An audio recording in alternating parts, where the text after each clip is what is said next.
Hello, what's up mga pinsan? Ayan, ngayon pong araw na ito ay magliligo naman tayo ng ating mga 3 months old.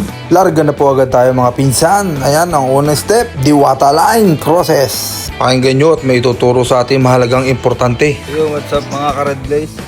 Bibigyan ko lang kayo ng isang tip kung paano magbunot ng buntot. Hindi natin to basta-basta binubunutan ng buntot kasi ayaw natin silang masaktan.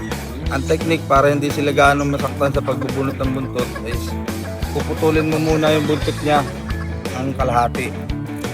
Yan. Tapos after 2 weeks saka mo sila bubunutin para malambot na yung buntot nila dito sa likod. Hindi na sila gaano masasaktan. Siyempre pag mahal mo alaga mo, yun sila masaktan, di ba?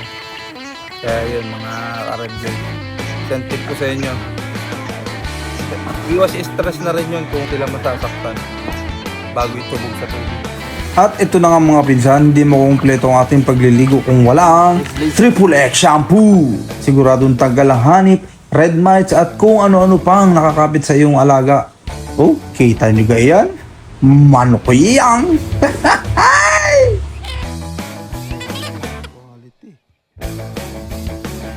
Exotic Line Cuban. So ayun nga, masusubukan ang galing sa basketball nito Nicolas at ni Igme. Oh. Yeah, sabi ni Igme ay diyan ka sa may kanto, huli natin yan dyan. Ayun na nga, tabog! Go! Gulong na eh, parang aso.